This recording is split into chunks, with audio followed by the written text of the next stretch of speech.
Satu hal yang selalu ku rindu, kehadiranmu.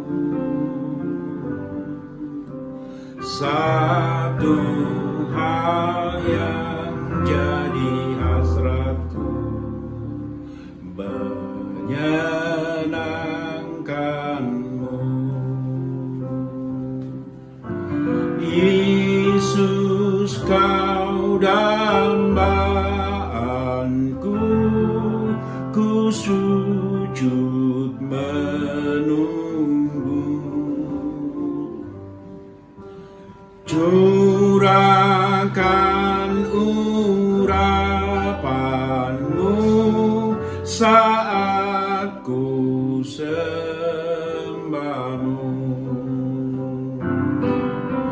Yesus, kau dambaanku, ku sujud menunggu. Curahkan urapanmu saat ku sembahmu.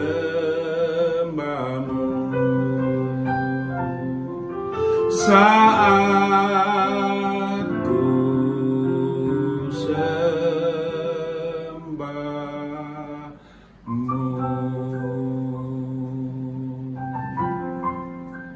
Inilah kerinduan hati kami yang paling dalam, Tuhan, yang Engkau anugerahkan kepada kami. Kami ingin menyembah, memuji, memuliakan Engkau. Kami rindu mendengarkan suara-Mu setiap saat dalam kehidupan kami, termasuk pagi hari ini. Karena itu ya Tuhan, berbicaralah kepada kami, umat-Mu. Hati pikiran kami terbuka untuk menerima berkat firman-Mu. Amin. Salam Bapak Ibu yang dikasihi Tuhan. Puji Tuhan. Kalau kita boleh tetap bersemangat di dalam Tuhan, walaupun dalam kondisi negara kita bahkan dunia yang seperti ini, tetapi kita punya pengharapan di dalam Yesus Kristus. Yesus yang setia menyertai Bapak Ibu.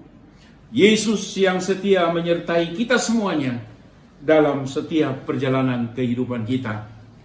Pagi hari ini kita diberi tema dari sinode kita, hidup dalam roh, dari Roma pasal 8 ayat 1 sampai dengan 11. Saya berharap Bapak Ibu sudah ada Alkitab di tangan Ibu untuk boleh kita bersama-sama merenungkan kebenaran firman Tuhan ini. Saya mau Bapak Ibu, saya mau mengajak kita semuanya untuk merenungkan 3 hal sesuai dengan tema kita. 3 hal yang saya dapatkan sesuai dengan tema kita yang diberikan Tuhan kepada kita pagi hari ini. Yang pertama adalah bagaimana bisa hidup dalam roh. Dalam bacaan kita Roma pasal 8 ayat 9, Paulus katakan, mari Bapak Ibu kita baca ya ayat 9. Tetapi kamu tidak hidup dalam daging, melainkan dalam roh, jika memang roh Allah diam di dalam kamu. Tetapi jika orang tidak memiliki roh Kristus, ia bukan milik Kristus. Nah, saya tangkap begini. Kalau Paulus berkata begini, kalau kita hidup dalam roh, berarti kita, sekali lagi ya, saya ulang. Paulus katakan hidup di dalam roh jika roh Allah diam di dalam kamu. Jadi kalau kita ingin hidup di dalam roh, roh Allah harus ada di dalam kita. Kalau roh Allah tidak ada di dalam kita, maka tidak mungkin kita hidup dalam roh. Menjadi harga mutlak, sesuai dengan firman Tuhan ini ya, menjadi harga mutlak. Kalau seseorang ingin hidup dalam roh, maka orang tersebut harus memiliki roh terlebih dahulu. Tidak mungkin atau mustahil bagi seseorang hidup dalam roh tanpa terlebih dahulu memiliki roh. Nah, Bapak Ibu yang dikasihi Tuhan, sekarang kita bertanya, bagaimana atau apa yang harus kita lakukan supaya kita memiliki roh dan dengan demikian bisa hidup dalam roh, bukan? Tadi kalau tidak memiliki roh tidak mungkin bisa hidup dalam roh. Nah, sekarang bagaimana caranya kita memiliki roh supaya kita bisa hidup dalam roh? Paulus berkata di ayat 9b, saya baca ayat 9b ya, Bapak Ibu yang dikasihi Tuhan. Tetapi jika orang tidak memiliki roh Kristus, ia bukan milik Kristus. Tetapi jika, oke, sekali lagi,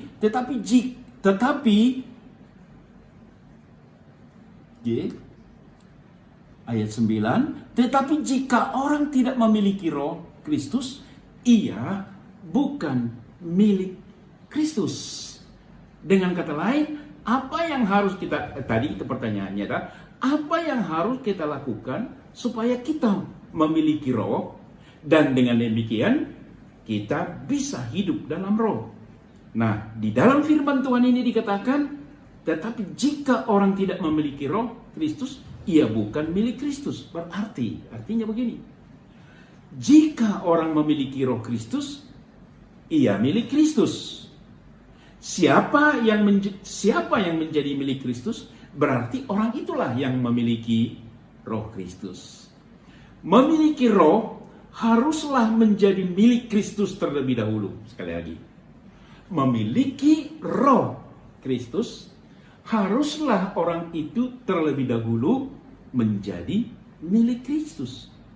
Nah, siapa yang menjadi milik Kristus? Nah, Bapak Ibu yang dikasihi Tuhan, memang firman Tuhan ini mengacu kepada hal yang sudah kita renungkan, yang kita sudah bahas terus menerus di dalam kehidupan gereja kita. Memiliki roh haruslah menjadi milik Kristus terlebih dahulu. Dan untuk menjadi milik Kristus, kita harus menerima Dia sebagai Tuhan dan Juru Selamat kita pribadi. Oleh karena itu, saya mau katakan, jadikanlah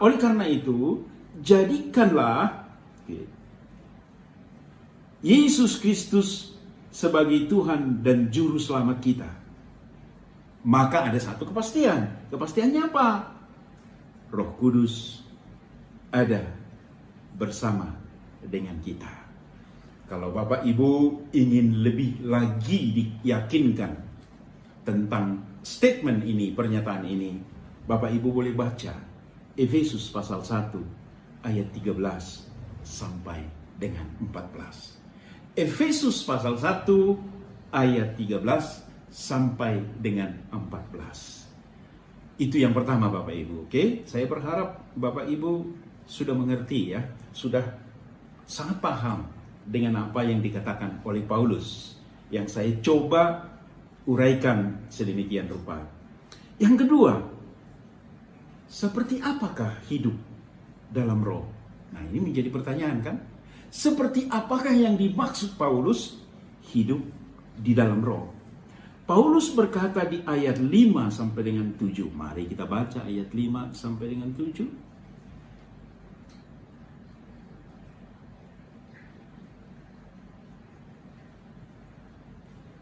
Maaf Bapak Ibu, ini saya baik.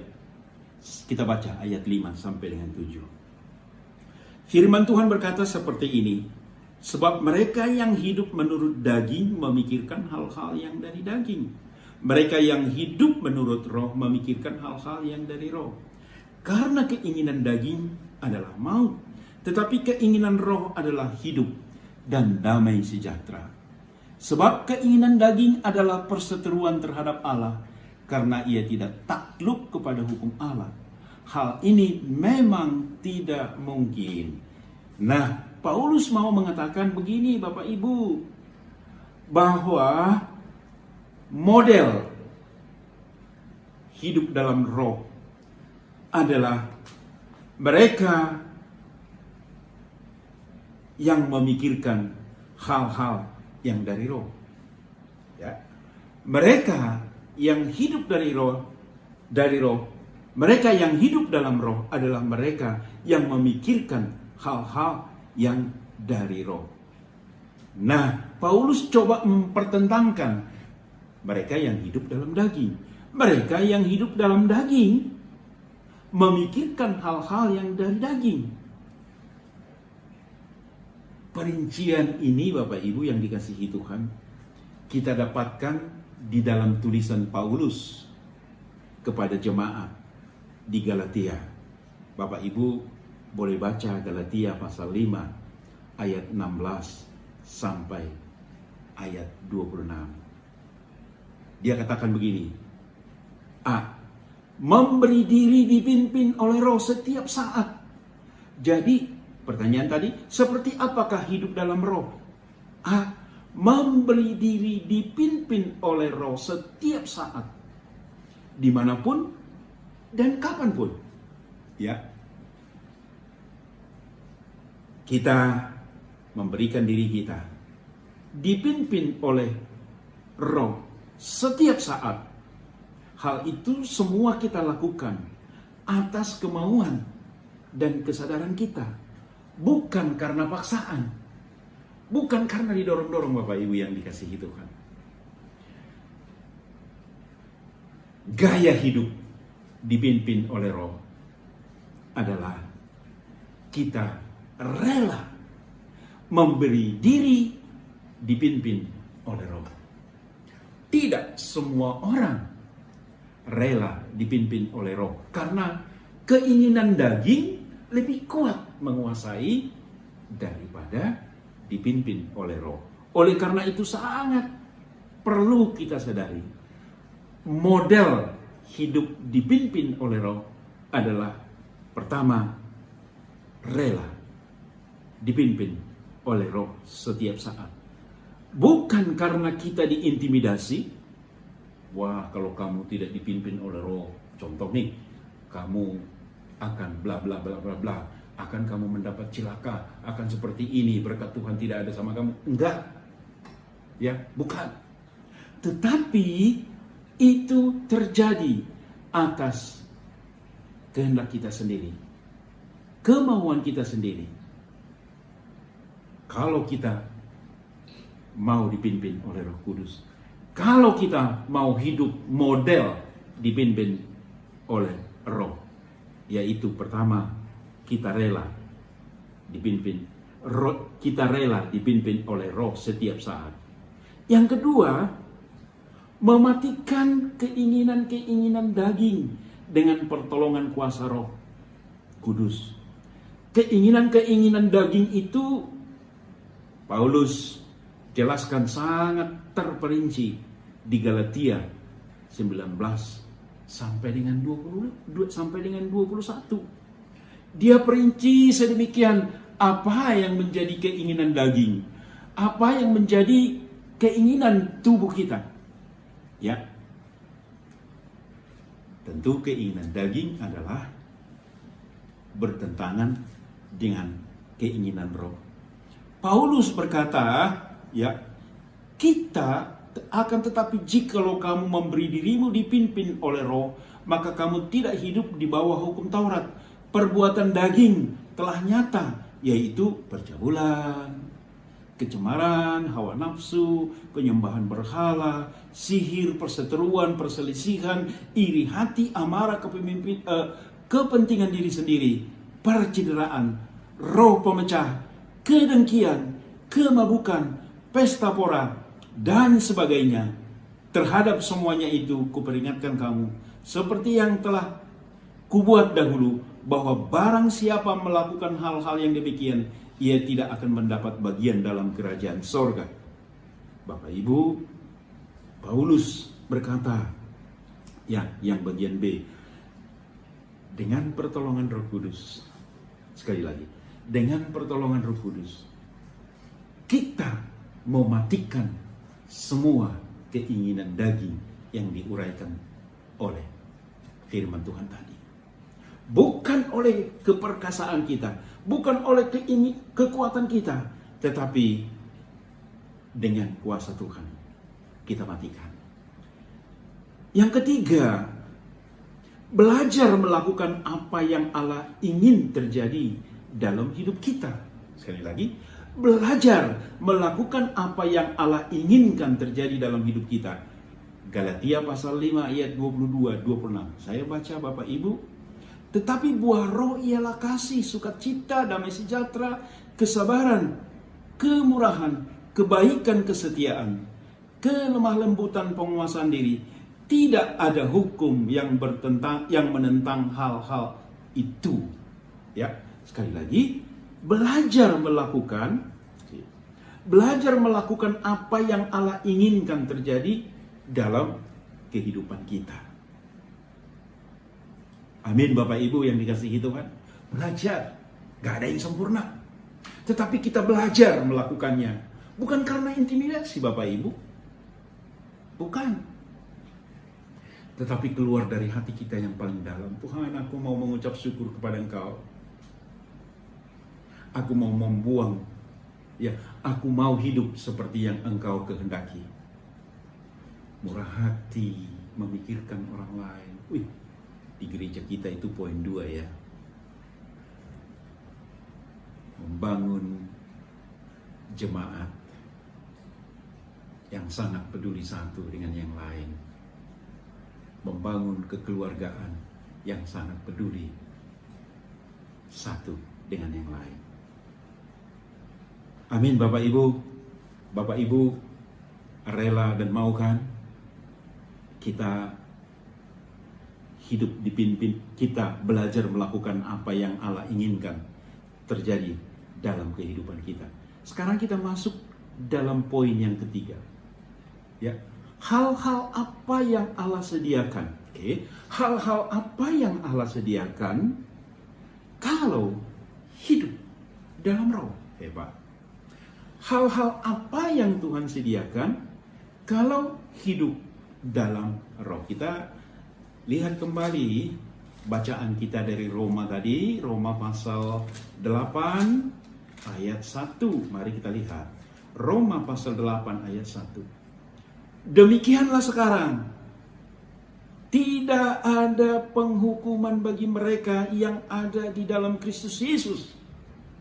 Roh yang memberi hidup telah memerdekakan kamu dalam Kristus dari hukum dosa dan hukum maut. Bapak Ibu, firman Tuhan berkata bahwa demikianlah sekarang tidak ada penghakiman. Hal yang saya lihat dari firman Tuhan ini, yang pertama adalah kita terbebas dari penghukuman. Sekali lagi, kita terbebas dari penghukuman. Tidak ada penghukuman bagi mereka yang hidup dalam roh. Tidak ada penghukuman. Mereka dimerdekakan. Tidak ada lagi penghukuman bagi mereka yang hidup dalam roh. Pada bahasan kita yang pertama, memiliki roh berarti memiliki Kristus. Percaya pada perkataan Kristus, maka kita tidak turut dihukum. Saya mau mengajak kita untuk melihat satu bagian firman Tuhan, Yohanes. Saya sering membagikan firman Tuhan ini buat jemaat kita, buat Bapak Ibu sekalian. Yohanes pasal 5 ayat 24. Aku berkata kepadamu, sesungguhnya barang siapa mendengar perkataanku dan percaya kepada Dia yang mengutus aku, ia mempunyai hidup yang kekal dan tidak turut dihukum, sebab ia sudah pindah dari dalam maut ke dalam hidup. Dengan demikian, siapa yang hidup dalam roh mempunyai kepastian tidak akan mendapat hukuman. Karena itu, Bapak Ibu, saya mau mengajak kita, ya, kebenaran ini kebenaran ini terus menerus kita perkatakan dalam kehidupan kita. Jangan mau diintimidasi oleh iblis. Kalau iblis berkata, model kau ini tidak ada penghukuman. Tetapi firman Tuhan berkata, orang yang hidup dalam roh, yang artinya milik Kristus, tidak ada penghukuman. Mari Bapak Ibu yang dikasihi Tuhan, kita perkatakan ini terus-menerus di dalam kehidupan kita. Jangan pernah mau diintimidasi oleh siapapun, termasuk oleh kita sendiri, oleh hati kita. Jangan. Kita perkatakan kebenaran firman Tuhan ini. Aku tidak turut dihukum karena aku percaya kepada Tuhan Yesus Kristus. Aku milik Kristus. Yang kedua Bapak Ibu, ada roh yang menyertai. Nah ini sangat luar biasa ini. Ada roh yang menyertai, menolong, menguatkan, menuntun kita hidup lebih baik dari hari ke hari. Saya mau mengajak kita melihat firman Tuhan kembali dari Roma pasal 8 ayat 11. Oke. Roma pasal 8 tadi. Ya. Ayat 11. Dan jika roh dia, perhatikan. Dan jika roh dia yang telah membangkitkan Yesus dari antara orang mati diam di dalam kamu, maka ia telah membangkitkan Kristus. Oke. Ada roh yang menyertai. Terlalu meloncat ya. Ayat 4 sampai dengan 6 terlebih dahulu Bapak Ibu yang dikasihi Tuhan. Supaya tuntutan hukum Taurat digenapi di dalam kita, yang tidak hidup menurut daging tetapi menurut roh. Sebab mereka yang hidup menurut daging memikirkan hal-hal yang dari daging. Mereka yang hidup menurut roh memikirkan hal-hal yang dari roh. Karena keinginan daging adalah maut, tetapi keinginan roh adalah hidup dan damai sejahtera. Nah, saya kagum dengan pernyataan Paulus ini. Ada roh yang menyertai Bapak Ibu, ada roh yang menyertai kita supaya kita tidak hidup dalam daging.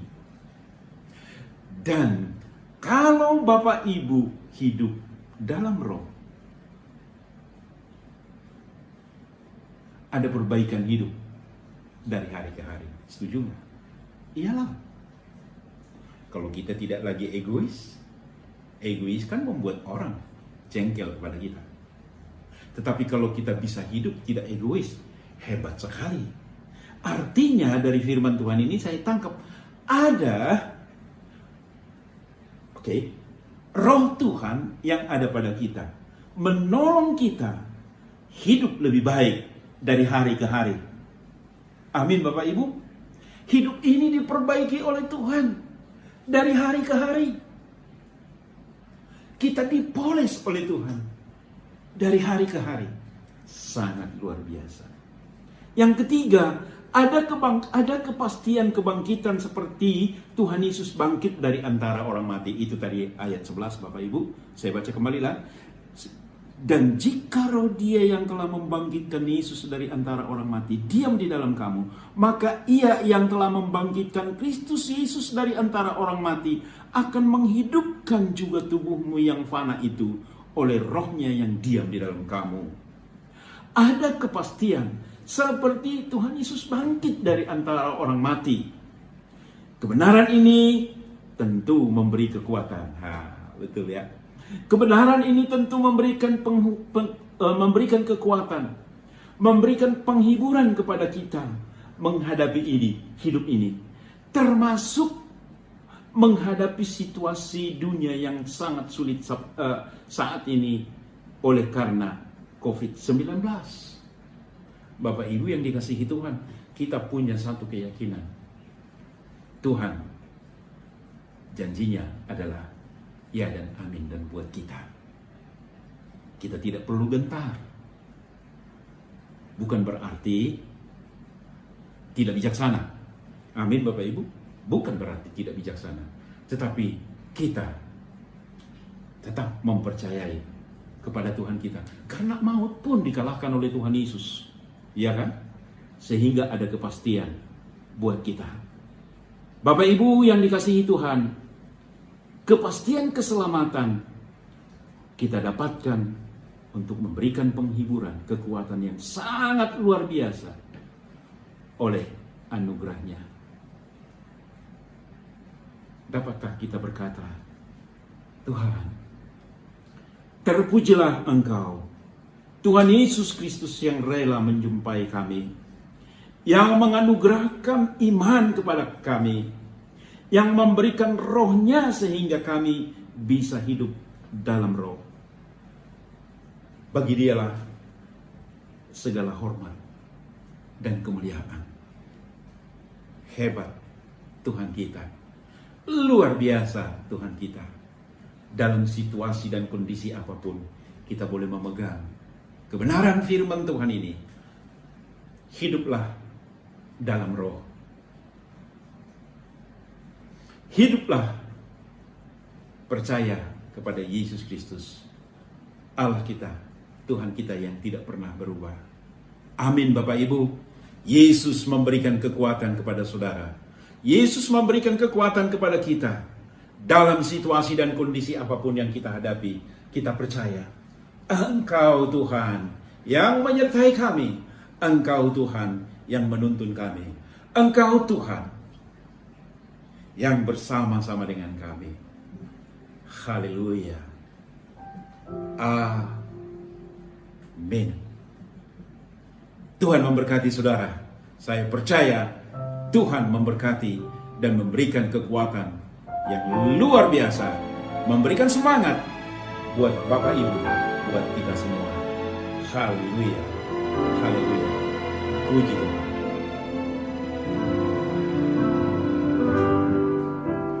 Yesus, Kau dambaanku, ku sujud menunggu.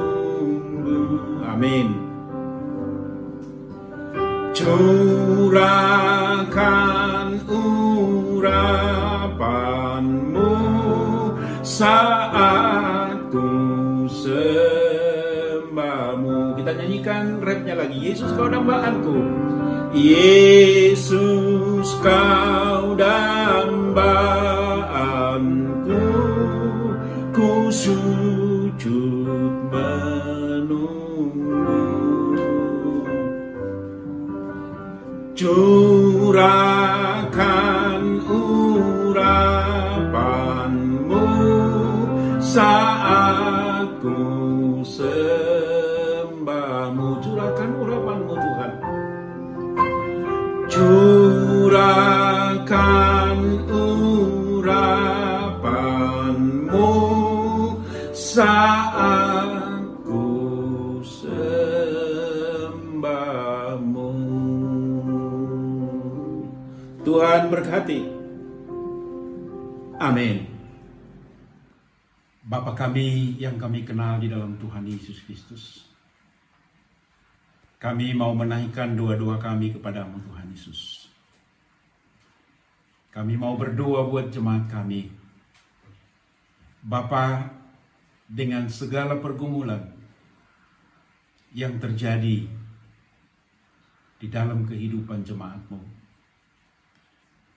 Bapa, campur tanganlah Tuhan Yesus Kristus.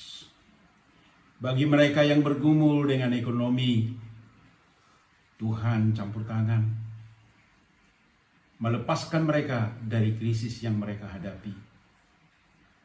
Kami berdoa juga Tuhan Yesus untuk kesehatan setiap jemaat-Mu dimanapun mereka berada. Tuhan yang melindungi mereka, termasuk dari virus Corona COVID-19. Lindungilah jemaat-Mu Tuhan Yesus. Terima kasih Bapa yang baik. Kami juga mau berdoa untuk bangsa dan negara kami. Berdoa untuk pemimpin kami, Presiden kami Jokowi. wakil presiden, dan semua aparatnya dari pusat sampai ke daerah. Tuhan juga memberi kekuatan, hikmat. Berdoa juga Tuhan untuk para medis. Tuhan juga memberikan perlindungan buat mereka. Terima kasih Tuhan. Inilah doa kami kepada Engkau. Dan kami mau berdoa dengan apa yang Engkau ajarkan kepada kami. Bapa kami yang ada di dalam surga, dikuduskanlah namamu, datanglah kerajaan-mu, jadilah kehendak-mu di bumi seperti di surga. Berikanlah kami pada hari ini makanan kami yang secukupnya, dan ampunilah kami akan kesalahan kami seperti kami mengampuni orang yang bersalah kepada kami.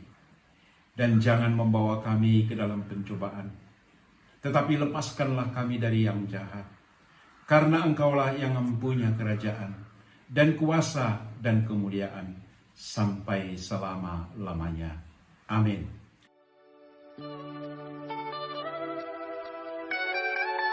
Pengakuan iman Nicea, Konstantinopel. Aku percaya kepada satu Allah, Bapa yang Maha Kuasa, pencipta langit dan bumi, segala yang kelihatan dan yang tidak kelihatan. Dan kepada satu Tuhan, Yesus Kristus, Anak Allah yang tunggal, yang lahir dari Sang Bapa sebelum ada segala zaman, Allah dari Allah, terang dari terang, Allah yang sejati dari Allah yang sejati, diperanakan, bukan dibuat. Sehakikat dengan Sang Bapa, yang dengan perantaraannya segala sesuatu dibuat, yang telah turun dari sorga untuk kita manusia dan untuk keselamatan kita, dan menjadi daging oleh Roh Kudus dari anak darah Maria, dan menjadi manusia, yang disalibkan bagi kita di bawah pemerintahan Pontius Pilatus, menderita dan dikuburkan, yang bangkit pada hari ketiga, sesuai dengan isi kitab-kitab, dan naik ke sorga, yang duduk di sebelah kanan Sang Bapa dan akan datang kembali dengan kemuliaan untuk menghakimi orang yang hidup dan yang mati, yang kerajaannya takkan berakhir. Aku percaya kepada Roh Kudus, yang menjadi Tuhan dan yang menghidupkan, yang keluar dari Sang Bapa dan Sang Anak, yang bersama-sama dengan Sang Bapa dan Sang Anak disembah dan dimuliakan, yang telah berfirman dengan perantaraan para nabi. Aku percaya satu gereja yang kudus dan am dan rasuli. Aku mengaku satu baptisan untuk pengampunan dosa. Aku menantikan kebangkitan orang mati dan kehidupan di zaman yang akan datang. Amin.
Jemaat yang dikasihi Tuhan, pulanglah dengan damai sejahtera dan terimalah berkat yang asalnya daripada Tuhan sendiri.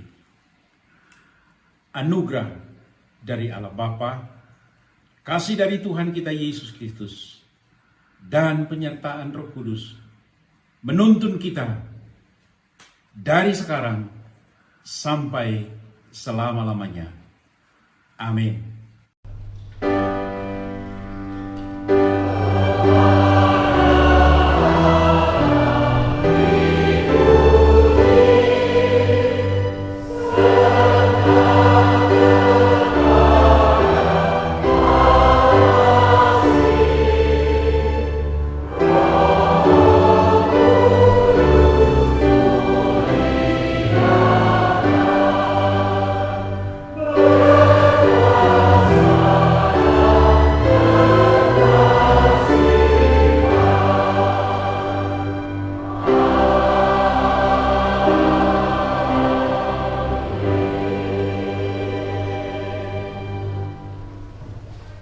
Jemaat yang dikasihi Tuhan, tetap semangat.